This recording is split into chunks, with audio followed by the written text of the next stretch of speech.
Matutulog na ba si kuya? Hindi. Hindi ako maaaring matulog ngayong gabi. Napapagod na ako. Maawa ka. Pakiusap.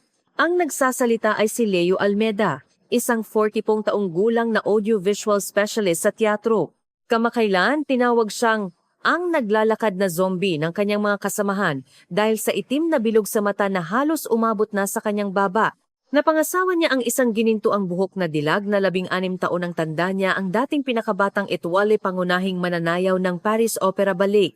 Ang lahat ay naiinggit, sinasabing iniligtas niya ang mundo sa nakaraang buhay, ngunit sa totoo lang, si Leo ay halos maubos na ang lakas gabi-gabi sa piling ng kanyang asawa na parang super alkaline battery.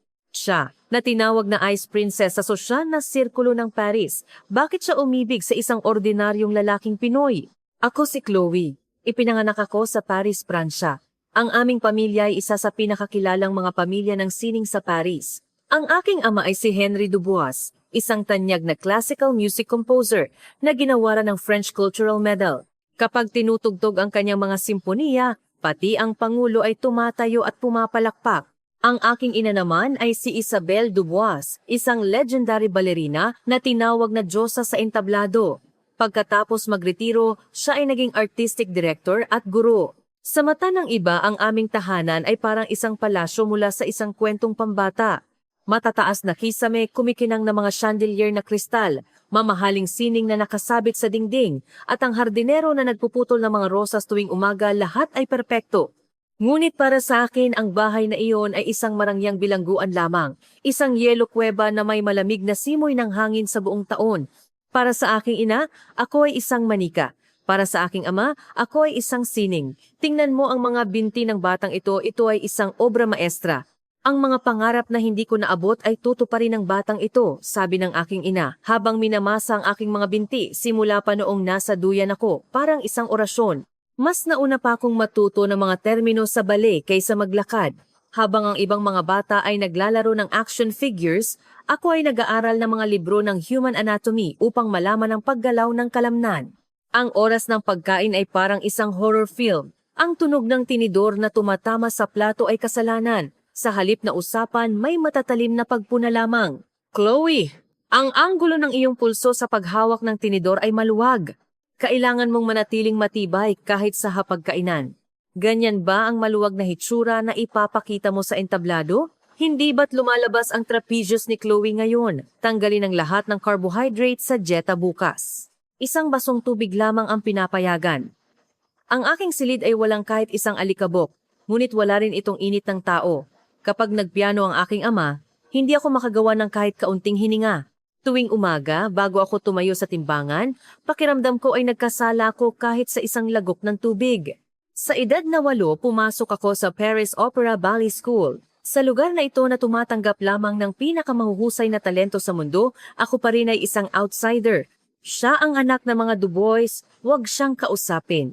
Magkaiba kami ng level. Hindi man lang siya nagre-reply kapag binabati. Masyadong mapagmataas, akala niya ay prinsesa siya. Sa katunayan, hindi ko lang alam kung paano ngumiti. Hindi ko alam kung paano makipag-usap sa isang kaibigan.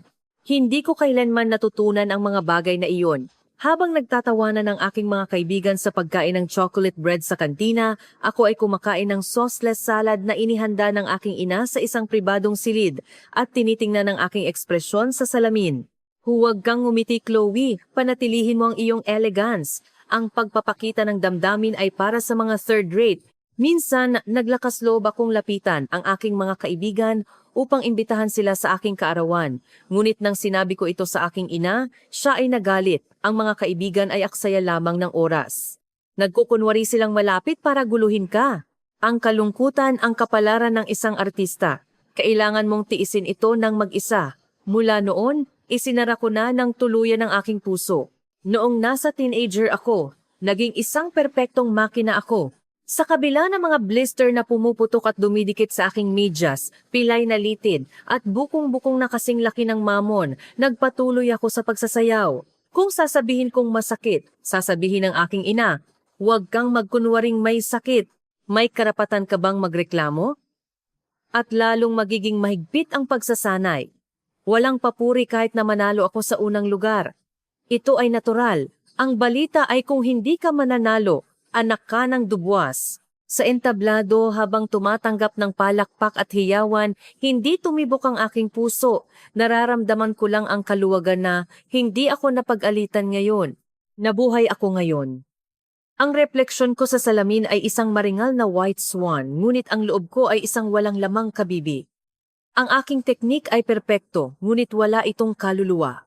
Iyan ako. Sa edad na 20, ako ay naging opisyal na miyembro ng Paris Opera Ballet. Mabilis akong umakyat at naging etwal sa edad na 22. Naghiyawan ng mga tao na isang genius ang lumitaw, ngunit ang aking mga magulang ay hindi pa rin kontento. Chloe, hanggang kailan ka magiging etwal? Ang kasabayan mo si Sophie ay pinupuri na ng mga kritiko bilang ang susunod na star principal. Ang anak ng Dubois ay mananatili ba sa pangalawang pwesto? Hindi ka ba nahihiya? Kung hindi ako magiging star principal, ako ay magiging isang failure magpakailanman. Nagsisigaw na ang aking katawan. Ang aking regla ay matagal nang tumigil dahil sa labis na pagdidiyeta. Gabi-gabi, palihim akong umiinom ng gamot sa panic attack para lang makatulog. Habang may hawak akong champagne glass sa mga mararangyang party, madalas akong kapusin sa hininga.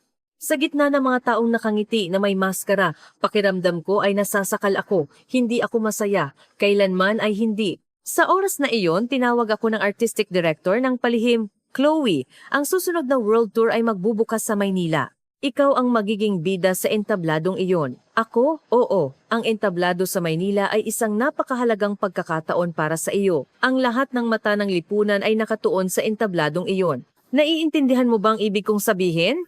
Kahit hindi ito formal na audisyon, ang mga salitang ito ay mas nakakatakot pa. Nangangahulugan ito na ang entabladong ito ang huling pagsubok upang hatulan kung karapat-dapat ba akong maging star principal. Nang sinabi ko ito sa bahay, ang atmosfera ay kasing lamig ng yelo. Ang aking ama ay nagpakawala ng whiskey glass at nagsabi, Maynila, ang aking mga pyesa ay medyo popular sa Asya. Pumunta ka, Chloe. Huwag kang magbigay ng kahihiyan sa akin. Hindi kita patatawarin kung dudungisan mo ang aking pangalan. Ang aking ina ay lumapit sa akin at bumulong. Narinig mo? Pagkatapos ng pagtatanghal sa Maynila, maaaring may malaking anunsyo mula sa artistic director. Kung patutunayan mo ang iyong sarili ng perpekto sa entabladong iyon, itatalaga ka agad bilang star principal. Ang mga mata ng aking ina ay kumikislap sa fanaticism.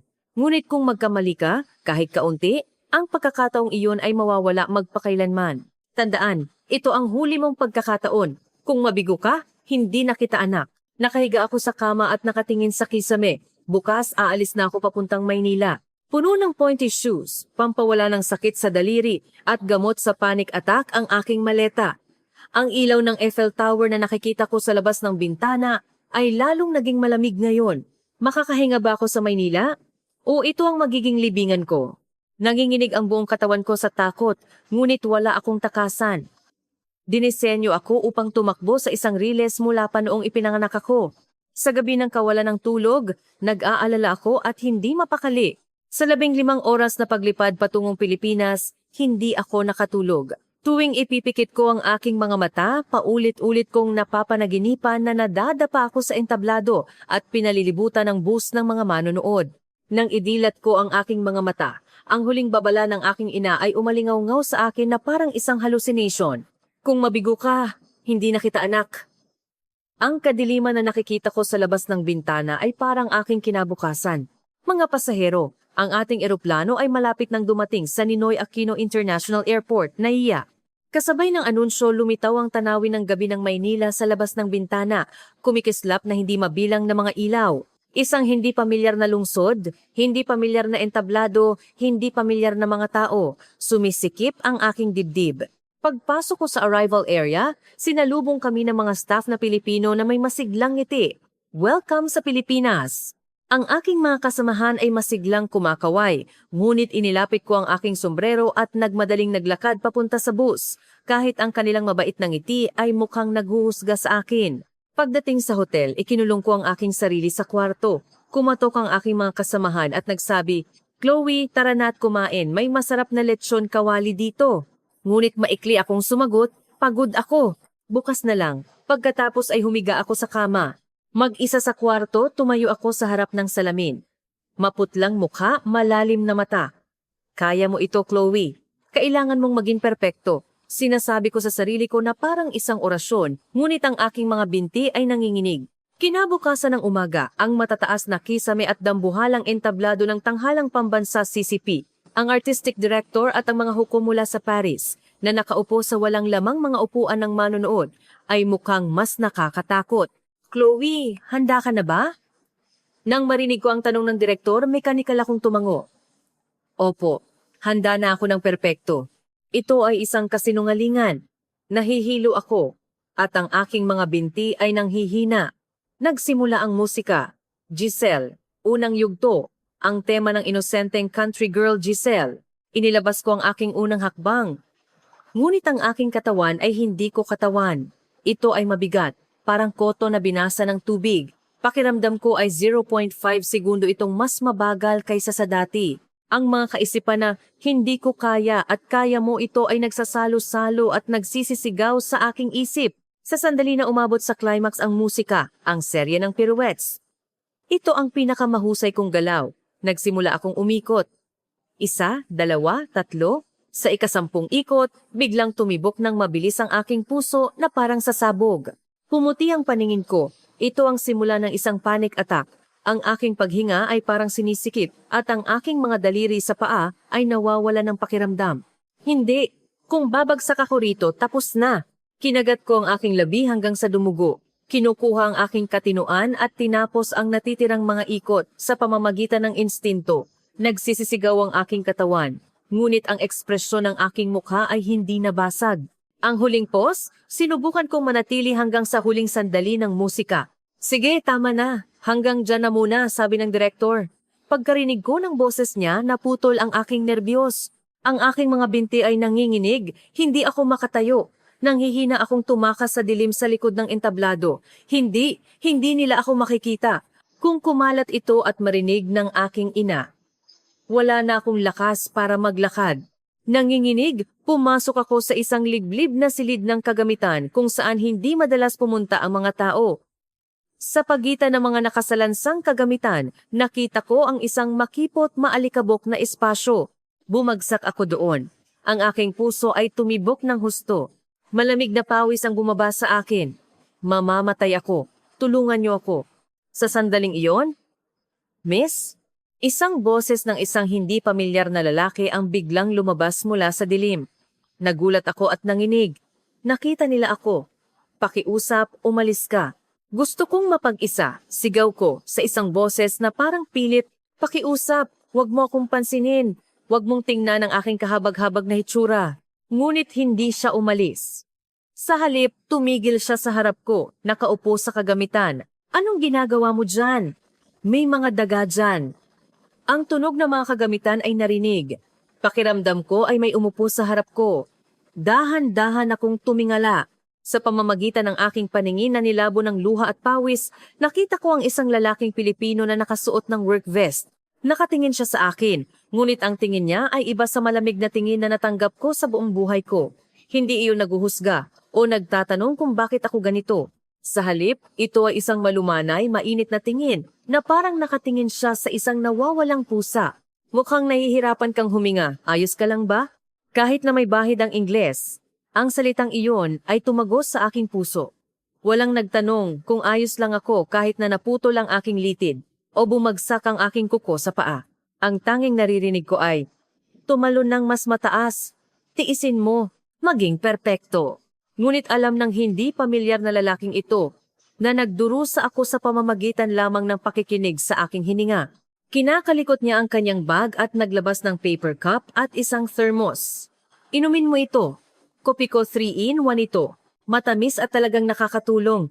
Iniabot niya sa akin ang umuusok na paper cup at ito, choknot ito. Nakita kong hindi ka kumakain kanina. Mawawalan ka ng malay kung ganyan. Pinunit niya ang balot ng choknat at inilagay ito sa aking nanginginig na kamay. Ngumiti siya ng malapad. Kainin mo. Hindi ko sasabihin kahit kanino. Magbabantay ako para sa iyo dito. Parang nahipnotismo. Kinagat ko ang choknat. Ang crunchy na tsokolate, malambot na mani at ang matamis na lasa na puno ng matinding tamis ang aking bibig. Hindi lang iyon lasa ng asukal. Sumabog ang aking mga luha. Habang may choknut sa aking bibig, umiyak ako ng malakas na parang isang bata sa harap ng hindi pamilyar na lalaking ito. Hindi siya nataranta. Tahimik lang siyang nanatili sa aking tabi hanggang sa tumigil ako sa pag-iyak. Ang makipot maalikabok na sulok ng silid ng kagamitan ay walang marangyang ilaw o palakpak, ngunit sa unang pagkakataon, naramdaman ko ang init ng tao. Isang choknut at isang 3-in, isang coffee. Ang mga magaspang na bagay na iyon ay dahan-dahang tinutunaw ang aking nagyayelong puso. Ang aking mga luha ay nagpalabas ng ilan sa mga naipon na emosyon. Walang sinabi, naghintay lang siya sa tabi ko. Kinuha niya ang paper cup ng kape at ang balot ng choknut na naubos ko. Tumayo siya muna. Sige, tama na ang iyak. Lumabas ka. Naghihintay ang direktor. Lumabas ka at magbigay ng magandang performance. Talagang magaling kang sumayaw. Ang kanyang magaspang na kilos ay nagbigay sa akin ng kakaibang lakas. Isang purong papuri na hindi kailanman sinabi ng aking mga magulang. Ang isang pangungusap na iyon ay parang mahika na nagtulak sa aking likod. Nang nagsimula muli ang rehearsal kinagabihan, sumayaw ako ng walang kamali-mali. Ang aking katawan ay parang balahibo. Maging ang artistic director ay nagpakita ng kasiyahan at nagsabi, "Oo, iyan ay dahil lang sa nerbiyos. Ikaw talaga si Chloe." Ngunit ang aking paningin ay hindi na nakatuon sa mga hukom sa mga upuan ng manonood.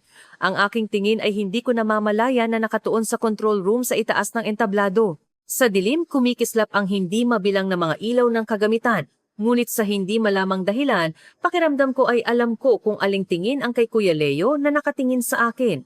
Nang malaman ko ang tingin na iyon, nagsimulang tumibok muli ang aking puso. Ngunit ngayon, hindi ito takot, kundi isang masayang tibok. Pagkatapos ng rehearsal, bumalik ako sa hotel at sa unang pagkakataon, sumama ako sa aking mga kasamahan para maghapunan. "Chloe, parang lumilipad ka sa pangalawang kalahati ng rehearsal. Ano ang nangyari?" "Oo, parang ibang tao ka." Nagkibit-balikat lang ako at ngumiti ng mahina. Hindi ko masabi na dahil may isang Pinoy ang nagbigay sa akin ng 3 N, 1 coffee at choknut. Pagbalik sa aking kwarto, pagkatapos maligo at humiga sa kama, hindi ako makatulog. Ang tamis ng choknut at ang init ng 3 N, 1 coffee na kinain ko kanina ay patuloy na nananatili sa aking dila at labi. At ang boses na nagtanong, "Ayos ka lang ba?" Ang tingin na hindi ako hinuhusgahan. Makikita ko pa ba siya? Hindi. Gusto ko siyang makita ulit. Naisip ko ito ng baliw. Impulsibo akong tumalon mula sa kama. Kinuha ko ang pinakakomportabling cashmere sweater at jeans mula sa aking closet at isinuot. Inilapit ko ang aking sombrero at lumabas ng hotel na parang isang magnanakaw. Hindi ko alam kung saan ako pupunta. Hindi ko alam kung paano siya hahanapin. Wala akong plano. Naglakad lang ako patungo sa teatro, sinundan ng aking mga paa. 10:00 na ng gabi. Malamig sa paligid ng teatro. Mukhang umuwi na ang mga staff. Mahigpit na nakasarado ang likod na pinto. Nang paalis na ako, biglang may pamilyar na boses na narinig mula sa isang kalye na may tapsilugan karinderya. "Hay, isa pang baso." Paglingon ko, nakita ko siya kasama ang kanyang mga kasamahan na may hawak na baso ng San Miguel Pale Pilsen sa ilalim ng pulang tent, nakaupo sa plastik na upuan. Wala akong pag-aalinlangan, lumakad ako patungo sa maingay na mesa. Agad na tumahimik ang lahat. Lahat ng tingin ay nakatuon sa akin. Siya ay nanlalaki ang mata at nakatingin sa akin. "Ha? Miss, bakit ka nandito?" Binaliwala ko ang mga nakatingin sa paligid at tiningnan siya. Nauutal akong nagsalita, halo-halong Tagalog at Ingles. "Kuya, nagugutom ako. Pakainin mo ako." Ang kanyang mga kasamahan ay nagtawanan at nagsabi, "Astig ka, Leo." Namula siya at hindi alam ang gagawin. Ngunit tumayo siya mula sa upuan. "Manager, aalis na muna ako. May kailangan akong gawin." Dali-dali niyang kinuha ang kanyang jacket at inilabas ako sa karinderya. "Miss, paano mo nalaman na nandito ako? Delikado para sa'yo na maglakad mag-isa ng ganito gabi. Ano nang gagawin ko?" Ang kanyang boses ay puno ng pag-aalala. Hindi ko ikinaiinis ang pag-aalala na iyon. "Gusto kitang makita." "Ha?" Tumingin ako sa kanya at ngumiti ng maliwanag. Sa unang pagkakataon sa araw na iyon, alam kong kaya kong magpakita ng ganoong ekspresyon. Sa narinig niya, tila hindi siya nakapagsalita sandali at pagkatapos ay tumawa siya. "Aba, napakaakit mo naman. Ano ang gusto mong kainin?" Ang dinala niya sa akin ay isang 24 oras na ihawa ng baboy lechon kawali inihaw na baboy. Ang sizzling na grill, ang maingay na mga tao, ang usok na kumakalat lahat ay kabaligtaran ng mga fine dining restaurant sa Paris. Ito ay isang lugar na puno ng buhay at kaguluhan. Ito ay lechon kawali. Ganito, ilagay mo ang karne sa dahon ng letsugas at isawsaw mo sa sarsa ng bawang. Subukan mo. Binalutan niya ako ng isang malaking wrap at isinubo sa aking bibig. Ang aking pisngi ay halos sumabog. Ngunit sa sandaling ninunguya ko ito, ang masarap na taba at manghang na sarsa ay naglabas ng isang kamangha-manghang lasa. Ang sarap! Nanalaki ang aking mga mata at itinaas ko ang aking hinlalaki. Tumawa siya ng malakas. Ang sarap mong kumain! Kumain ka pa, ngayon ang payday. Sa araw na iyon, sa unang pagkakataon, uminom ako ng tinatawag na San Miguel Pale Pilsen. Ang likido na umiikot sa malinaw na baso, ininom ko ito. Nag-aapoy ang aking lalamunan, ngunit ang aftertaste ay matamis. Dahil sa tapang ng alak, tiningnan ko siya ng diretso. Kuya, samahan mo pa ako. Ayokong umuwi, ayokong bumalik sa hotel. Namula ang mukha niya at iwinagayway ang kanyang kamay, ngunit hindi ko siya pinansin. Umalis kami sa ihawan at naglakad sa mga kalye ng gabi. Pumasok kami sa isang arcade at naglaro ng dance machine. Halika, subukan mo akong talunin. Matapang siyang sumigaw ngunit hindi niya matalo ang balerina na tulad ko. Binago ko ang record sa aking maringal na sayaw. Naghiyawan ang mga bata sa paligid. Wow! Hindi nakikita ang paa ng ate na iyan. Ang bilis! Si Kuya Leo ay nagpalakpakan na may nakabukang bibig. Sa unang pagkakataon sa buhay ko, tumawa ako ng ganoon kalakas. Walang pagsubaybay ng ina. Walang presyon ng promotion test. Sa sandaling iyon, hindi ako si Chloe, ang étoile candidate, kundi isang ordinaryong 23 taong gulang na babae. Alauna na ng madaling araw. Nakaupo kami sa isang mesa sa harap ng convenience store sa tabi ng Manila Bay Baywalk at itinaas ang aming mga baso ng inumin. Tinitingnan ang tanawin ng gabi ng Maynila na nakaimprenta sa tubig. Malamig ang hangin ng baybayin ngunit hindi ako giniginaw dahil nakasuot ako ng down jacket na hinubad niya para sa akin. Ang init at amoy niya mula sa damit ay bumabalot sa akin. Kuya, ayokong umuwi sa Paris. Napakalamig doon. Bahay, ngunit hindi parang bahay. Dahil sa alak, sa unang pagkakataon inilabas ko ang aking puso. Ang pang-aapi ng aking mga magulang. Ang nakakasakal na pagsubaybay, ang sitwasyon na kailangan kong mamuhay na parang isang manika. Sinabi ko ang lahat, putol-putol sa Ingles. Tahimik lang siyang nakinig. Habang nagsasalita ako, umiyak ako. Hindi ako makahinga doon. Walang sinabi si Kuya Leo. Nakinig lang siya sa aking pag-iisip.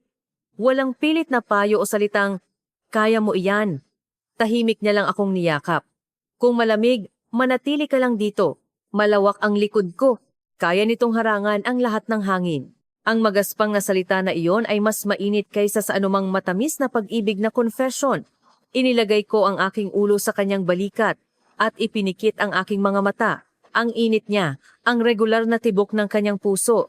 Sana tumigil ang sandaling ito magpakailanman. Pagkatapos noon, palihim kaming nagkita gabi-gabi sa loob ng isang linggo. Pagkatapos ng rehearsal, lumabas ako mula sa hotel. At naghihintay siya doon. Naghang kami ng Love Lock sa Bonifacio Global City at kumain ng street food sa Makati. Ang isang linggong iyon ang pinakamasayang panahon sa buhay ko. Dahil sa wakas, pakiramdam ko ay nagiging isang tunay na tao ako. Ngunit mabilis na lumipas ang oras. Dumating ang araw ng pagtatanghal. Sumayaw ako sa entablado hindi para sa aking ina, kundi para sa kanya na nakatingin sa akin mula sa isang lugar sa mga manonood o sa dilim sa likod ng entablado. Sa unang pagkakataon, ang aking sayaw ay nagkaroon ng damdamin, kalungkutan, kagalakan, at pag-ibig. Pagkatapos ng pagtatanghal, umalingaw-ngaw ang palakpak. Tinawag ako ng artistic director sa gitna. Ngunit hindi ako masaya dahil alam ko na pagkatapos ng palakpak, kailangan ko nang bumalik sa Paris. Kinabukasan ng umaga, sa departure area ng NAIA. Ang aking mga kasamahan ay nakangiting nagsasabi ng tungkol sa pamimili. Ngunit nakatingin lang ako sa boarding gate. Hindi ba siya darating? Sobra ba siyang busy? Sa sandaling iyon, nakita ko ang isang figura na tumatakbo mula sa malayo. Ang lalaki na tumatakbo ng hinihingal ay si Kuya Leo. Chloe, Nang makita ko siya, halos nanghina ang aking mga binti. Tumakbo siya sa akin at habang hinihingal, inabot sa akin ang isang paper bag. Buti na lang, hindi ako nahuli. Ang paper bag ay naglalaman ng isang malaking kahon ng 3 1 coffee at chocolate. Hindi mo mahahanap ang mga ito doon, di ba? Uminom ka ng isa kapag pagod ka. At ito, kumuha siya ng isang maliit na papel mula sa kanyang bulsa at inilagay ito sa loob ng paper bag. Kumain ka ng maayos. Huwag kang magpagutom, Kuya Leo. Sa ilalim ay nakasulat ang kanyang numero ng telepono. Kuya, hindi ko napigilan ang aking sarili at niyakap ko siya. Nakatingin sa amin ang lahat ng tao sa airport, ngunit wala akong pakialam. Huwag mo akong kalimutan. Kailanman. Paano kita malilimutan? Ikaw ang pinakamabigat at pinakamasiglang balerina na nakita ko. Kumbinsi niya akong tinapik sa aking likod. Naramdaman ko na ang kanyang mga daliri ay bahagyang nanginginig. Ang lalaking ito ay ayaw din akong paalisin. Huwag kang magkasakit pagdating mo doon. Kumain ka ng maayos, naiintindihan mo? Ang kanyang boses ay basa. Nang lumipad ang eroplano at ang mga ilaw ng Maynila ay dahan-dahang nawala, niyakap ko ang paper bag ng chocolate at nanumpa. Hindi ito ang katapusan. Magkikita tayo ulit. Ngunit nang dumating ako sa Paris, malupit ang realidad. Nang makita ako ng aking ina sa airport, agad niyang sinuri ang aking bagahe. Ano ito? Murang kape at snack. Bakit ka nag-uwi ng ganitong basura? Sinubukan ng aking ina na itapon ang paper bag ng chocolate sa basurahan. Hindi, akin iyan. Hinarangan ko siya ng husto. Malamig akong tiningnan ng aking ina. Nagbago ka. Ano ang nangyari sa Maynila? Ang matalim na tingin ng aking ina ay tumusok sa aking dibdib. Hinawakan ko ng mahigpit ang paper bag gamit ang aking nanginginig na kamay. Hindi ito maaaring maagaw. Sa loob ng kotse pa uwi, palihim akong tumingin sa labas ng bintana. Hinigpitan ko ang aking kamao. Kuya Leo, malapit na kitang puntahan upang mahanap ang tunay na kaligayahan. Bumalik si Chloe sa marangyang bilangguan ng Paris. Ngunit isang maliit na apoy ang sumiklab na sa kanyang dibdib. Mula nang bumalik ako mula sa Maynila, naging maayos ang aking buhay. Gaya ng inaasahan ng aking ina, ako ay itinalaga bilang star principal. Ang pinakabatang star principal sa kasaysayan ng Paris Opera Ballet. Ang media ay nagbalita ng malawakan. Ang balerina ng siglo ay ipinanganak, ang kaluwalhatian ng pamilya Dubois. Mararangyang mga party, walang katapusang brand sponsorships, hiyawan ng mga tagahanga. Nakatayo ako sa tuktok ng pangarap ng lahat ng balerinas. Ngunit may butas sa aking puso. Tuwing nakatayo ako sa harap ng salamin sa gabi, nararamdaman ko ang kawalan. Ito ba talagang buhay ko? Masaya ba ako? Sa tuwing nangyayari ito, ang kinuha ko ay ang kahon ng 3 1 coffee na nakatago sa ilalim ng drawer. Ang tamis na amoy lang ang nagpapahinga sa akin. Ang tanging kagalakan ko ay ang video call kay Kuya Leo. Dahil sa time difference, sa madaling araw ko ito ginagawa at siya ay sa oras ng tanghalian niya. Ngunit ang maikling oras na iyon ang kabuuan ng aking araw. Kuya, nag-cover ako ng magazine ngayon. Maganda ba ako? Sa screen si Kuya Leo na kumakain ng instant ramen ay itinaas ang kanyang hinlalaki. Oo, napakaganda.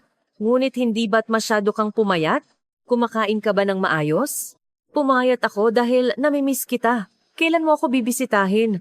Nagsisikap akong mag-ipon. Maghintay ka lang. Lilipad ako kapag nakabili na ako ng tiket. Ang aking marangyang gown at ang lumang work uniform ni Kuya Leo ay isang hindi tugmang pares para sa mundo.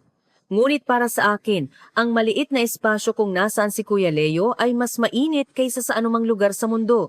Sa oras na iyon, isang party para sa aking pagiging star principal ang ginanap. Ang pinakatanyag na mga personalidad sa Paris ay nagtipon. Ang aking ama ay nagbigay ng talumpati, may hawak na champagne. Sa wakas, nagawa ito ng aking anak na si Chloe. Ang dugo ay hindi talaga nagkakamali. Siya ay isang perpektong sining. Palakpak na mga tao. Ang ngiti ng aking ina na puno ng kasiyahan. Sa sandaling iyon, hindi ako makahinga. Ako pa rin ang tropeyo ng aking mga magulang. Walang nagbago kahit naging star principal ako. Sa sandaling iyon, nag-vibrate ang aking telepono sa bulsa. Isang text message mula kay Kuya Leo.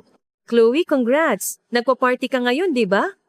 Huwag kang magpagutom. Kumain ka ng masarap. Huwag kang magkasakit. Ang magaspang na text message na iyon ay nagpabigla sa akin. Sa marangyang party na ito, walang sino man ang nagtanong kung kumain na ako. Ngunit ang lalaking ito, sa kabilang panig ng mundo, ay nag-aalala sa aking mga pagkain. Sa sandaling iyon, naintindihan ko, hindi ito ang lugar ko. Tumakas ako patungo sa banyo. Ang babae na nakasuot ng marangyang gown sa salamin ay hindi ko pamilyar. Pumunta ka na kay kuya. Bago pa huli ang lahat, impulsibo kong pinunit ang gown. Hinubad ang mamahaling sapatos na mataas at inayos ang aking wallet, passport at telepono. Palihim akong lumabas sa likod na pinto ng party. Ang malamig na hangin ng gabi sa Paris ay dumampi sa aking hubad na paa, ngunit hindi ito malamig. Sa halip, ito ay nakakapresko. Sumakay ako sa taxi at sinabi, papuntang Charles de Gaulle Airport. Sa loob ng taxi, nagpadala ako ng isang text message sa aking mga magulang. Mama, Papa, patawad. Nagretiro na ang inyong manika. Pupunta na ako sa buhay ni Chloe. Pagkatapos ay hinugot ko ang SIM card mula sa telepono at itinapon ito sa labas ng bintana. Wala nang atrasan. Sa airport, binili ko ang pinakamabilis na flight ticket patungong Maynila. Hindi first class kundi economy. Kailangan kong magtipid dahil maaaring na-freeze na ang aking card. Nakaupo sa isang masikip na upuan sa loob ng 15 oras. Hindi ako nakatulog kahit saglit. Isang tita na Pilipino na nakaupo sa tabi ko ang nagsalita, Miss, model ka ba? Ang ganda mo. Ngumiti ako at sumagot sa Tagalog na may bahid. Salamat po. Pupunta po ako sa lalaking mahal ko. Binigyan ako ng tita ng 2 hinog na mangga at hinikayat ako. Ay, ang romantic naman. Go, iha. Sa loob ng 15 oras na flight, kahit nasiksikan sa masikip na economy class, mas malakas ang tibok ng aking puso kaysa kailanman. Mahigpit kong hinawakan ang 2 mangga na binigay ng tita at tiningnan ang tanawin ng umaga ng Maynila na dahan-dahang lumabas sa labas ng bintana. Talagang nakarating ako, nagawa ko. Kalahating araw lang ang nakalipas mula nang tumakas ako ng nakayapak mula sa marangyang party sa Paris. Tiyak na nagkakagulo na ang aking mga magulang ngayon. Ang star principal party ko ay naging scandal party na walang bida, ngunit hindi ako nagsisisi. Ito ang unang pagkakataon sa buhay ko na ako mismo ang pumili ng aking flight. Mga pasahero, dumating na po tayo sa Ninoy Aquino International Airport. Kasabay ng anunsyo, naramdaman ko ang mahinang pag-alog ng eroplano sa runway. Ang pag-alog na iyon ay tumama sa aking puso. Pagbaba ng eroplano, sinalubong ako ng malamig na hangin ng taglamig ng Pilipinas. Tuyong hangin na dumidikit, ngunit kahit ang hangin na iyon ay matamis. Dumaan ako sa immigration at lumabas sa arrival area. Nakita ko ang maraming taong naghihintay. Tumakbo ako patungo sa public phone booth. Nanginginig ang aking mga kamay, 2 beses akong nalaglag ng barya. Namumutla ang aking daliri habang dinidayal ang numero ni Kuya Leo. Habang tumatagal ang ringtone, lalong lumalaki ang kaba. Paano kung hindi niya sagutin? Paano kung nagbago ang numero? Hindi. Paano kung ayaw niya akong makita? Naglakbay ang iba't ibang negatibong kaisipan sa aking isip. Hello? Isang pamilyar na boses may bahid ng antok. Nang marinig ko ang boses na iyon, humupa ang aking tensyon. Ang aking mga binti ay nanghina. Kuya, katahimikan mula sa kabilang linya. Ang tanging naririnig ay ang hininga. Sino? Chloe? Ikaw ba iyan? Ako ito, Chloe? Teka, Pilipino ang numerong iyan. Nasaan ka? Ang boses ni Kuya Leo ay nagising na ng tuluyan. Nasa naiya ako, kuya. Sabi mo, huwag magpagutom, kaya nandito ako para humingi ng pagkain. Sinubukan kong magbiro sa nanginginig na boses. Manatili ka lang dyan, pupunta ako kaagad. Naghintay ako sa loob ng 1 oras para kay Kuya Leo na parang 1 taon. Ang mga taong naglalakad ay nakatingin sa foreigner na may punit-punit na gown, may jacket at nakayapak na may tsinelas. Mukha akong kakaiba, ngunit hindi ako nahihiya. Nandito ako para sa pinakamatapang na pag-ibig sa mundo. Bumukas ang pinto ng arrival area sa malayo. Isang lalaki ang tumatakbo ng baliw. Gulo-gulo ang buhok. May suot na down jacket. Si Kuya Leo? Nang makita niya ako, hindi siya bumagal at tumakbo. Chloe! Tumalon ako mula sa upuan at tumakbo patungo sa kanya, niyakap siya ng mahigpit. Kuya! Ang kanyang yakap ay may pamilyar na amoy. Amoy ng malambot na balat, lumang damit at amoy ng taglamig. Niyakap niya ako ng mahigpit. Ang tibok ng kanyang puso ay naramdaman sa aking dibdib. Talagang ang dumating ka. Baliw ka ba? Bakit hindi ka tumawag? Itinulak niya ako palayo at hinawakan ang aking mukha. Ang kanyang mga mata ay namumula. Ano ang nangyari sa iyo? Hindi ba malamig ang mga paa mo? Nagulat siya nang makita niya ang aking hubad na paa. Lumuhod siya at akmang huhubarin ang kanyang medyas. Huwag, ayos lang. Hindi ako giniginaw. Sinubukan ko siyang pigilan ngunit hindi siya nakinig. Sa huli, isinuot ko ang makapal na medyas at tsinelas ni Kuya Leo. Si Kuya Leo naman, nakayapak at nakasapatos. Napakatawa ko sa hitsura, ngunit nagpapasalamat ako, kaya umiyak ako at tumawa ng sabay. Umupo kami sa upuan sa airport ng magkatabi. Mahigpit na hawak ni Kuya Leo ang aking kamay na parang natatakot siyang mawawala ako muli. Paano ang Star Principal Party? Maingat na tanong ni Kuya Leo. Iniwan ko na ang lahat. Umalis ako sa bahay. Maaring na-freeze na rin ang card ko. Ako ay talagang pulubi na ngayon. Nakatitig sa akin si Kuya Leo at pagkatapos ay tumawa ng malakas. Ha, isang walang planong Miss France. Ngayon ano ang gagawin mo? Tiningnan ko siya sa mata at sinabi, ikaw ang responsable.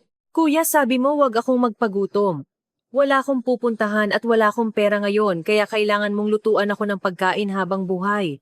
Sa aking matapang na pahayag, hindi siya nakapagsalita sandali. Pagkatapos ay tumango siya at hinaplos ang aking ulo. Sige, ako ang bahala. Sisiguraduhin kong may 3 kain ka sa isang araw. Pero kung mapili ka sa pagkain kahit sabaw, wala kang makukuha. Nagnangitian kaming dalawa. Wala kaming anumang bagay, ngunit pakiramdam namin ay pag-aari namin ang buong mundo. Sumakay kami sa bus ng airport at pumasok sa Maynila. Ang tanawin ng Maynila na nakikita ko sa labas ng bintana ay hindi pamilyar, ngunit hindi na ako natatakot dahil mayroon akong maaasahang tour guide sa tabi ko. Sumakay kami sa taxi papunta sa bahay ni Kuya Leo. Isang lumang pulang apartment sa gilid ng isang burol. Medyo luma at walang elevator, sabi ni Kuya Leo. Nahihiya, ngunit umiling ako. Ang ganda, mas maganda pa sa Palace of Versailles. Nang buksan niya ang pinto, nakita ko ang isang maliit na sala. Lumang sahig, mga damit na nakakalat, mga tasa ng instant ramen na naiwan. Hindi ito maihahambing sa aking kwarto sa Paris. Maliit at magulo, ngunit may amoy ng tao. May init. Sandali. Huwag mo akong tingnan! Nagmamadaling inalis ni Kuya Leo ang mga nakakalat na damit. Ang hitsura niya ay nakakatawa, kaya tumawa ako. Ayos lang kuya, huwag mo nang ayusin. Tumalon ako sa kama. Si Kuya Leo ay nakatayo doon, hindi alam ang gagawin. Nagugutom ka ba? Gusto mo bang kumain? Tiningnan ni Kuya Leo ang ref at nagpakita ng problema. Oo, may itlog at gulay lang. Lulutuan kita ng instant ramen, okay ba? Opo, ramen. Nagluto si Kuya Leo ng ramen sa isang aluminum pot. Ang tunog ng tubig na kumukulo, ang amoy ng maanghang na sabaw na kumakalat sa maliit na kusina. Ang tunog at amoy na iyon ay mas maganda kaysa sa anumang simponiya para sa akin. Hindi nagtagal, ang umuusok na ramen ay inilagay sa mesa. Natuto akong kumain gamit ang takip ng kaldero. Ang sarap, hindi ako mapigilan. Si Kuya Leo ay masayang nakatingin sa akin habang kumakain ako. Dahan-dahan, mauubos iyan. Kumain ka rin kuya. Kaming dalawa ay nakatungo sa isang kaldero at kumain ng ramen. Nang maubos ang sabaw, ang aking tiyan ay umbok. Ang kawalan na naramdaman ko sa Paris ay napuno ng mainit na sabaw. Nang busog na ako, lumitaw ang problema ng realidad. Kuya, wala akong damit. Ang dala ko lang ay ang punit-punit na gown at jacket. Suotin mo muna ang mga damit ko. Kumuha si Kuya Leo ng maluwag na t-shirt at sweatpants mula sa kanyang closet. Ang damit ni Kuya Leo. Ang mga manggas ay umabot sa aking mga daliri. Ang pantalon ay humahatak sa sahig, sa salamin. Hindi ako ang eleganteng star principal, kundi parang isang slacker sa pamilya ni Leo. Ngunit sa ilang kadahilanan, nagustuhan ko ito. Ang ganda, parang Kikay style. Itinaas ni Kuya Leo ang kanyang hinlalaki. Pagkatapos kong maligo, naramdaman ko ang antok, siguro dahil sa pagluwag ng tensyon. Kapag inaantok ka na, matulog ka sa kama. Sa sahig ako matutulog. Inilatag ni Kuya Leo ang kumot sa maliit na kwarto. Huwag, dito ka matulog. Hindi, medyo. Namula si Kuya Leo at iwinagayway ang kanyang kamay ngunit hinila ko siya at dinala sa kama. Matulog lang tayo. Natatakot ako na baka mawala ka. Nang marinig iyon, bumuntong hininga si Kuya Leo. Maingat siyang humiga sa tabi ko. Hawak ang kamay ng isa't isa, tumingin kami sa kisame. Kuya, maaari ba akong manatili dito? Talaga? Oo, hanggat gusto mo. Bahay mo na ito ngayon. Ang kanyang matatag na boses ay nagpatahimik sa akin. Ang malamig na hangin ay pumasok mula sa bintana, ngunit ang kamay na hawak ko ay kasing init ng kalan. Walang bangungot, walang compulsion. Ito ang pinakapayapa kong tulog mula nang ipinanganak ako. Kinabukasan ng umaga, naputol ang kapayapaan. Bam! Bam! Bam! May kumakatok ng husto sa pinto. Hoy! Leo Almeda! Buksan mo ang pinto! Ang malakas na boses ay nagpatalon sa aming dalawa. Namumutla ang mukha ni Kuya Leo. Oh no, si Mama. Mas nakakatakot siya kaysa sa tigre. Bilisan mo, magbihis ka. Narinig ang tunog ng password ng pinto na nadayal. Bumukas ang pinto. Isang nanay na may kulot na buhok, nakasuot ng bulaklak na damit, ang pumasok. May dala siyang puno ng lunch boxes sa magkabilang kamay. Ikaw na, buwisit. Bakit hindi ka sumasagot sa telepono? Nagluto ako ng pagkain. Naglakad si nanay at nakita niya ako. Nakasuot ng t-shirt ni Kuya Leo, gulo-gulo ang buhok. Ang mga mata ng nanay ay nanlaki. Isang nakakasakal na katahimikan ang bumaba sa pagitan ni Kuya Leo at ng nanay. Sino? Ang tingin ng nanay ay nakatuon sa aking asul na mata at gininto ang buhok. Si Kuya Leo ay nanigas, hindi makapagsalita. Naramdaman ko ang instinto na ngayon na ang pagkakataon. Kailangan kong gawin ito tulad ng sa mga drama. Yumuko ako at nagbigay galang. Nanay, magandang umaga po. Ako po si Chloe. Pakiusap, bigyan niyo po ako ng pagkain. Sa isang pangungusap na iyon, lalo pang nanlaki ang mata ng nanay. Isang foreigner na may asul na mata ang biglang humingi ng pagkain. Natural na magugulat siya. Kasintahan ko, ma. Magpapakasal kami. Dagdag ni Kuya Leo. Ang reaksyon ng nanay ay hindi inaasahan. Aba, salamat sa mahal na birhen. Sa wakas, nag-uwi ka ng kasintahan. Akala ko ay tatanda ka ng mag-isa. Hinawakan ng nanay ang aking kamay. Magaspang na kamay, ngunit ang init ay mainit.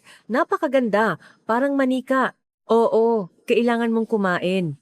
Ang pinakamahalaga ay pakainin ng aking anak. Sa umagang iyon, ang kanin, sabaw at sariwang adobo, pinakbet na inihanda ng nanay ang pinakamainit at pinakamasarap na pagkain na kinain ko mula nang ipinanganak ako. Ay, ang sarap kumain, mukhang may swerte ka. Ang paraan niya ng pagtanggal ng buto ng isda at paglalagay nito sa aking plato ay nagparamdam sa akin ng init ng pamilya sa loob ng 24 taon. Dahil sumang-ayon na ang nanay, wala na kaming dahilan para magpatagal. Ngunit hindi namin kailangan ng marangyang kasal sa hotel o damit na nagkakahalaga ng milyon-milyon. Ang hindi mabilang na mga party at kaganapan sa Paris ay isang show lamang para sa akin. Ang gusto ko lang ay isang taimtim na pangako para sa aming dalawa. Humanap kami ng isang maliit na simbahan ng komunidad. Luma, ngunit ang sikat ng araw ay pumasok sa stained glass na ginagawa itong isang mainit na lugar. Simple lang ang mga bisita, ang nanay at ang mga kamag-anak, mga kasamahan at kaibigan ni Kuya Leo. Ang suot ko ay hindi designer dress, kundi isang puting damit na binili ko sa Divisoria. Si Kuya Leo ay nakasuot lang ng karaniwang suit at tie. Ngunit sa sandaling binuksan ko ang pinto at pumasok sa simbahan, hindi ako makahinga sa kaba. Dahil si Kuya Leo na nakatayo sa altar ay nakangiti ng maliwanag sa akin. Sapat na ang ngiting iyon. Ako si Leo Almeda ay tinatanggap si Chloe bilang aking asawa. Nauutal si Kuya Leo habang nagbabasa ng kanyang vows. Tumango ako na puno ng luha. Nagpalitan kami ng singsing at sumumpa sa harap ng pari na magsasama kami magpakailanman, sa hirap man o sa sakit. Sa sandaling iyon, hindi na ako si Chloe, ang star principal ng Paris, kundi si Chloe, ang asawa ni Leo Almeda. Ako ay muling ipinanganak. Ito ang pinakamaliit at pinakasimpleng kasal sa mundo. Ngunit ito ang pinakaperpektong entablado sa buhay ko. Pagkatapos noon, nagsimula ang aking kamanghamanghang panahon ng adaptasyon sa Pilipinas. Araw-araw, pumupunta ang nanay sa bahay. Akala ko ay para mang-away, ngunit sa totoo lang, nag-aalala siya na ang kanyang foreigner daughter-in-law na hindi marunong magtagalog at hindi marunong magluto ay magugutom. Chloe, kainin mo ito. Ang isaw na ito ay medyo mabaho. Pero ito ang pinakamagaling sa katawan. Mama, may amoy tae ito. Huwag kang magreklamo. Kainin mo na lang. Sumunod ako sa nanay sa palengke at sa Hilo Traditional Massage Parlor. Ang mga tindera sa palengke ay nagsabi, Nanay Almeda, ang manugang mo ay parang artista sa ibang bansa. Ang nanay ay nakangiti, ipinagmamalaki. Oo, ang manugang ko ay mula sa Pransya. Napakabait ng ugali. Maaari mo bang isipin ang star principal ng Paris na nakasuot ng towel na turban at umiinom ng malamig sa loob ng isang mainit na sauna? Ako, na puno ng pawis ay sumisigaw, "Mama, ang sarap! Ang sarap!" Tumawa ang nanay at nagsabi, "Ngayon, para ka ng Pilipino." Ang mga sandaling iyon ay mas masaya kaysa sa pamimili ng mga branded goods. Araw-araw namimili ako sa palengke kasama si nanay at natututo ng kultura ng Pilipinas. Ang tunay na labanan ay nagsisimula sa gabi. Sa Paris, pumayat ako na parang manika ng papel dahil sa pagkain lang ng salad. Ngunit sa Pilipinas, pagkatapos kumain ng mainit na pagkain ng 3 beses sa isang araw, naging isang super alkaline battery ako. Ang aking core muscles at stamina na binuo sa ballet sa buong buhay ko ay nagsimulang sumabog sa kakaibang direksyon. Ang problema ay, ang target lang ay ang aking 40 taong gulang na asawa na umuwi galing sa trabaho. "Kuya, nandito na si Kuya." Nang marinig ko ang tunog ng pinto, tumalon ako sa kanya na parang isang unggoy. Si Kuya Leo, na pagod na sa trabaho, ay humawak sa akin ng nanginginig. "Chloe, mamamatay na ako. 5 beses kong binago ang sound setting ngayon. Hihimatayin ako pagkatapos kong maligo." Ngunit wala akong balak na hayaan siyang matulog ng mapayapa. 12:00 ng gabi, si Kuya Leo ay nakahiga sa kama at mukhang matutulog na, ngunit ang aking mga mata ay kumikislap dahil mayroon akong napakaraming naipon na enerhiya. "Kuya, seryoso ka ba? Matutulog ka ba talaga?" Bumulong ako sa tenga ni Kuya Leo at palihim na pumasok sa kanyang kumot. Instinctive na hinila ni Kuya Leo ang kumot at nagdepensa. Ngunit hindi niya kayang pigilan ang flexibility at reflexes ng isang balerina. Niyakap ko ng mahigpit ang kanyang baywang. Si Kuya Leo ay nagpanggap na umiiyak. Ngunit nang inilubog ko ang aking mukha sa kanyang leeg at naglambing, bumuntong hininga siya at humarap sa akin. Ang maliit na kwarto ng apartment ay naging mainit din noong gabing iyon. Kinabukasan ng umaga, makinis at maliwanag ang aking balat. Ngunit si Kuya Leo, na may itim na bilog sa mata na umabot na sa kanyang baba, ay pumunta sa trabaho na parang isang zombie. Ang kanyang mga kasamahan ay nagtanong, "Bakit ganyan ang mukha mo, newlywed?" Tumingin si Kuya Leo sa malayo at nagsabi, "Huwag kayong mag-asawa ng balerina. May stamina sila ng national athlete. Ang masayang newlywed life ay panandalian lang." Lumitaw ang problema ng realidad. Ang aking emergency fund ay nauubos na. Mahirap para sa 2 tao na mabuhay at magplano para sa kinabukasan sa suweldo lang ni Kuya Leo. Sa tuwing nakikita ko si Kuya Leo na umuuwi ng hating gabi, umaamoy ng salonpas at natutulog, nasasaktan ang puso ko. Nang makita ko ang butas sa kanyang medyas, nangako ako sa aking sarili na gusto ko ring tumulong. Ano ang kaya kong gawin? Ang alam ko lang ay sumayaw. Ngunit ayaw kong bumalik sa marangyang entablado. Ang nakakasakal na kompetisyon at paghuhusga doon. Ang pag-iisip lang ay nakakapagpasinghap na. Isang araw, dumaan ako sa palaruan ng komunidad. Nakita ko ang mga bata na sumasayaw ng may clumsy na galaw. Ang ekspresyon ng mga bata na umiikot sa kanilang mga balakang sa saliw ng K-pop ay mukhang napakasaya. Sa sandaling iyon, isang idea ang pumasok sa isip ko. Hindi sayaw para sa exhibition, kundi sayaw para sa kagalakan. Ibigay ang kalayaan na labis kong hinangad sa Paris sa mga bata. Naglakas loob akong pumunta sa Community Cultural Center. Nang makita ng manager ang aking resume na nagsasabing star principal ng Paris Opera Ballet, sinabi niya, "Huwag ka namang magbiro," at akmang paaalisin ako. Naghanap ako sa internet at ipinakita sa kanya ang aking mga balita.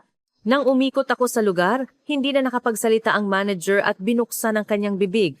Ganoon nagsimula ang aking buhay bilang guro ng ballet sa komunidad. Ang unang klase, maingat na pumasok ang mga bata, nakasuot ng maluwag na sweatpants. Hindi ko hiningi sa kanila ang perpektong pirouette o end de horse. "Mga bata, ngayon, magiging paru-paro tayo. Paru-paro na lumilipad sa hardin. Iwagayway ang inyong mga braso ng ganito." Gumulong ako sa sahig kasama ang mga bata at tumakbo-takbo. Sa bata na nagsabing, "Ma'am, masyado akong mataba para magbale." Sinabi ko, "Sanggol, ikaw ay isang matibay na munting oso, kaya ring sumayaw ang mga oso. Hindi mahalaga kung mataba ka o payat, ang mahalaga ay masaya ang iyong puso." Niyakap ko siya. Ang mga salita na labis kong gustong marinig sa Paris na, ayos lang kahit hindi perpekto. Habang sinasabi ko ito sa mga bata, gumagaling din ako. Mabilis na kumalat ang balita. Ang tunay na French ballerina ay dumating sa cultural center. Ang mga bata ay naghihintay lang sa oras ng bale. Ang mga bata na hindi mapakali ay naging mas focused pagkatapos ng bale. Ang word of mouth ng mga nanay ay nakakatakot. Lumaki ang bilang ng mga estudyante at mayroon ng waiting list. May mga magulang pa na dumating mula sa malalayong lugar ng Bonifacio Global City para mag-aral. Hindi na kinaya ng silid-aralan ng Cultural Center. Sa wakas, sa tulong ni Kuya Leo at ng nanay, umutang ako at nagbukas ng isang maliit na studio sa isang upscale na lugar tulad ng BGC Makati na pinangalan ng Chloe's Happy Ballet. Sa isang academic-focused na lugar, ang aking studio ay nagbigay prioridad sa kagalakan at self-esteem ng mga bata na isang bagong shock. Ang mga magulang na nakita ang pagliliwanag ng mukha ng kanilang mga anak at ang pagwawasto ng kanilang posture ay sumunod sa akin, tinawag akong ang himala ng BGC. Tumataas ang savings. Bumili ako ng bagong sneakers at down jacket para kay Kuya Leo. Sa araw na iyon, masayang-masaya si Kuya Leo na parang bata at pagkatapos ay namula ang kanyang mga mata. Sabi ko, pasasayahin kita, pero ikaw ang nagpapasaya sa akin. Sa oras na iyon, nangyari ang decisive event. Ang isang video ng aking klase ay naging viral sa social media. Ito ay isang video ng isang bata na kinukutsa dahil sa pagiging mataba na sumasayaw ng may kumpiyansa sa entablado pagkatapos ng aking paghihikayat. Ang video na iyon na may pamagat na, ang puso ng isang tunay na guro ay mabilis na kumalat. Mayroon itong milyon-milyong views. Tumawag din ang mga TV station. Isang documentary program ang ginawa tungkol sa akin, tungkol sa isang Parisian star principal na nagtuturo sa mga bata sa BGC. Ipinakita ang program sa buong bansa. Naging star instructor ako sa magdamag. Ang kapangyarihan ng internet ay kamangha-mangha. Ang video na ito ay umabot sa Europa sa pamamagitan ng YouTube. Isang artikulo na may pamagat na, ang nawawalang star principal si Chloe Dubois ay natagpuan sa Pilipinas, ang lumabas sa isang ballet community sa Pransya. Nagsimula ring magbalita ang mga lokal na TV station sa Pransya. Ang aking mga magulang na hindi umaalis sa kanilang marangyang bahay sa Paris ay nakita rin ang balita. Sa screen, hindi ako nakasuot ng marangyang ballet costume, kundi ng komportableng sweatsuit. Puno ng pawis, nakikipaglaro ako sa mga bata. At nakangiti ng maliwanag, isang ngiti na hindi ko kailanman ipinakita sa Paris. Hindi isang pilit na ngiti, kundi isang tunay na masayang ngiti. Ang aking ina ay walang tigil na umiyak habang pinapanood ang eksena. Ang aking ama ay tahimik na nakatingin sa screen. Pagkatapos ay binigyan niya ng direksyon ang kanyang kalihim. I-book ang pinakamabilis na flight patungong Pilipinas. Mama, ano ang gagawin mo? Paiiyakin mo na naman siya? Umiling ang aking ama. Hindi. Hindi ko alam na kaya ng aking anak na ngumiti ng ganyan. Pupunta kami para humingi ng tawad. Isang hapon, malapit nang matapos ang klase sa studio, bumukas ang pinto. Isang hindi pamilyar na mag-asawang foreigner ang pumasok. Sila ay mukhang marangal sa kanilang marangyang fur coat at madilim na sombrero. Nagbulungan ang mga magulang. Lumabas ako mula sa counseling room at nagkatagpo ang aming mga mata. Ang aking puso ay lumubog. Sila ang aking mga magulang mula sa Paris. Bigla akong natigilan. Dadalhin ba nila ako pabalik? Paggagalitan ba nila ako?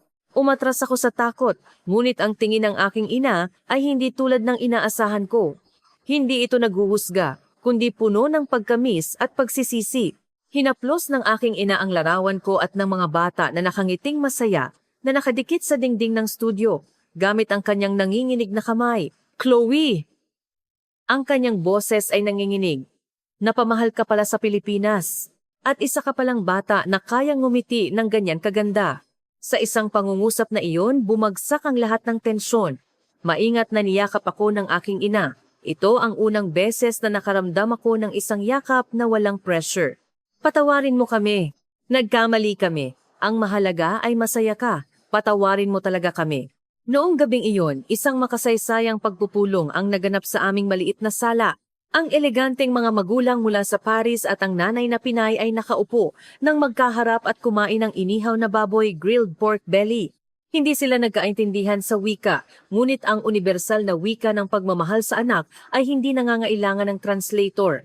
Binalutan ng nanay ang inihaw na baboy at bawang sa dahon ng letsugas at isinubo ito sa bibig ng aking ina. Ang Parisian lady ay pumikit at tinanggap ito. na nagpatawa sa lahat. Ang aking ama at si Kuya Leo ay nag-toast ng tanduay ram at sumigaw, "Cheers!" Ang maingay at maliit na sala na iyon ay mas marangya at mas maganda para sa akin kaysa sa anumang opera house gala. Ang aking mga magulang ay nanatili sa Pilipinas sa loob ng 1 linggo. Sinaksihan nila ang aking klase, nagpunta sa Quiapo Market kasama ang nanay at pagkatapos ay bumalik sa Paris. Iniwan nila ang pangako na bumisita muli at ganap na iginalang ang aking desisyon. Nalutas na ang lahat ng mga salungatan. Nang dumating ang kapayapaan, isa pang himala ang nangyari. Isang araw nagsimula akong masuka sa amoy ng aking paboritong inihaw na baboy. Ayaw ko ring inumin ng Trong-In, 1 coffee. Gusto ko lang kumain ng maasim na prutas. Tiningnan ng nanay ang aking mukha at nagtanong puno ng kahulugan, gaano katagal nang wala kang regla? Pumunta ako sa drugstore at bumili ng pregnancy test. Ang resulta sa banyo ay 2 malinaw na linya. Buntis ako. Sa Paris, dahil sa labis na pagdidiyeta at stress, ang aking regla ay hindi regular at akala ko ay mahihirapan akong magbuntis. Ngunit pagdating ko sa Pilipinas, dahil sa masarap na pagkain at masayang kalooban, gumaling ang aking katawan.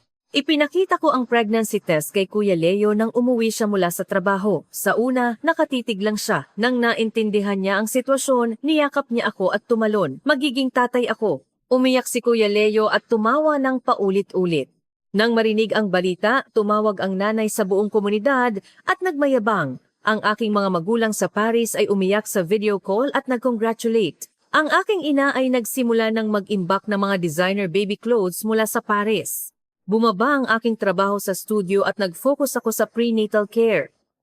Gabi-gabi, inilalapit ni Kuya Leo ang kanyang tainga sa aking tiyan at nagbabasa ng mga kwentong pambata. "Hello, Chocolate! Ang daddy mo ay miss na miss ka na. Lumabas ka na."